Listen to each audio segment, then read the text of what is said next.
దసరా అనగానే తెలంగాణ ప్రజలకు ముందుగా గుర్తొచ్చేది జంబి చెట్టు, పాలపిట్ట.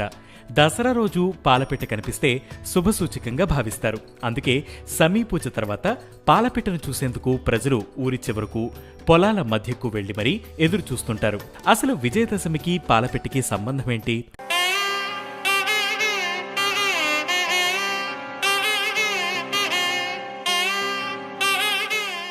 చాలా మంది పాలపిట్టను పరమేశ్వరుడి స్వరూపంగా భావిస్తారు. అందుకే దసరా పండగ రోజు పాలపిట్టను చూస్తే అన్ని శుభాలే జరుగుతాయని నమ్ముతుంటారు. అయితే ఈ నమ్మకం వెనుక కొన్ని పురాణ కథలు ప్రాచుర్యంలో ఉన్నాయి. త్రేతాయుగంలో విజయదశమి రోజున శ్రీరాముడు రావణాసురుడితో యుద్ధానికి బయలుదేరినప్పుడు పాలపిట్టను చూశాడట. ఆ తర్వాత జరిగిన యుద్ధంలో రాముడు రావణ వధ చేసి విజయం సాధించాడు. దీంతో రాముడు పాలపిట్టను శుభసూచకంగా భావించాడని పురాణాలు చెబుతున్నాయి. ఇక మరో కథ ప్రకారం పాండవులు అజ్ఞాతవాసానికి వెళ్లే ముందు జంబి చెట్టు మీద వారి ఆయుధాలను దాచుకున్నారు.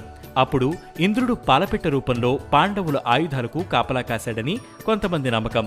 అయితే పాండవులు అజ్ఞాతవాసం ముగించుకుని తిరిగి ప్రయాణమై తమ రాజ్యానికి వెళ్తున్న సమయంలో వారు జమ్మి చెట్టు వద్ద ఉన్న పాలపిట్టను చూశారు. ఆ తర్వాత వారి కష్టాలన్నీ తొలగిపోయాయి. కురు పాండవుల మధ్య జరిగిన కురుక్షేత్ర సంగ్రామంలో విజయం సాధించి పోగొట్టుకున్న రాజ్యాన్ని తిరిగి పొందారు. విజయదశమి అంటే చెడుపై మంచి సాధించిన విజయానికి ప్రతీక.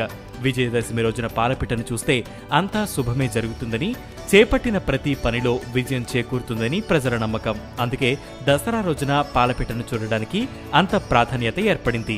మరి మీకు ఈరోజు పాలపిట్ట కనిపించిందా?